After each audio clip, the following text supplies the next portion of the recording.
Welcome back to yet another Plasticon review. In this series of reviews, we are going to review Machine Wars. Yes, Machine Wars. Why? Because I have them all. Anyhow, we're going to break over to the table and check them out.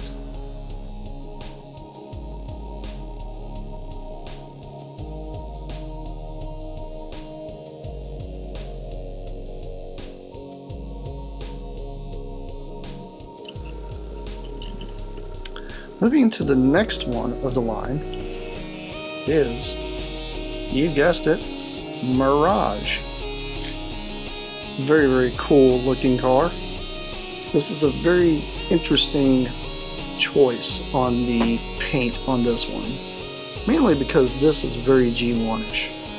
It's got a lot of logos on here. These are stickers. It's very cool. Really neat. And he actually has his name right there on the back. I do like the way they did this right here because it's almost like it's a scan line kind of thing. He does have a black seat here in the middle that he's supposed to press to release the mechanism, but it doesn't really work very well on these. It's fairly old. These do roll extremely well. I forgot to mention that on Prowls, but these things do roll extremely well. They're very well built. The robot kill is pretty much non-existent on the bottom, which is kind of cool. Although you can kind of tell there's a couple of arms and legs there, but to me, I think you're just kind of stretching it. Anyhow, transformation, it's like I said, just kind of lift up on this pin here on the back. And this peg right here is actually what pins into the very back of it. It just kind of wedges itself into this little crevice down here, and when it does that, it locks in position. Anyhow,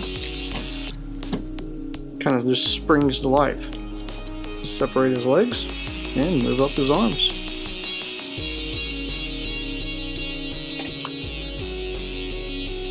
Mirage's head sculpt is a lot like Prowl's. Very cool. It's very white, so the silver actually pops quite a bit here. And it does have this nice little teal stripe going on there on the head. That way it kind of blends the head in, but it's a very cool looking sculpt nonetheless.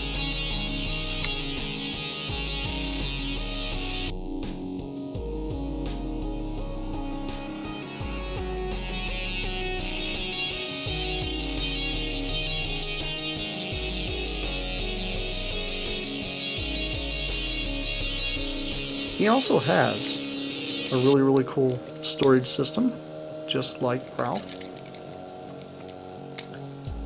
I do enjoy these storage systems on these. It's a very clever way of hiding the weaponry so that way you don't really lose it, because it's actually got its own built-in storage.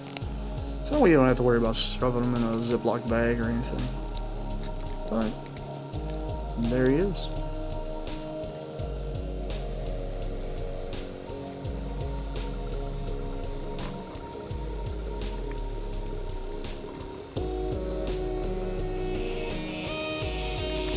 Tune in tomorrow and we'll cover the next Autobot.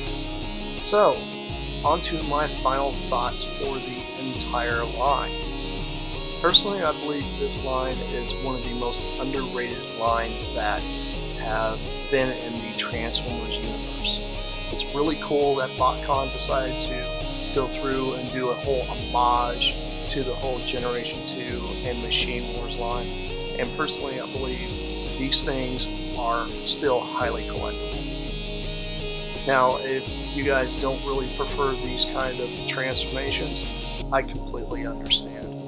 But you do have to admit, it's a very cool line, and it's brought on some really cool kibble. Anyhow, this has been Plasticon, and this has been yet another review, and this is me signing off. Peace out, you guys.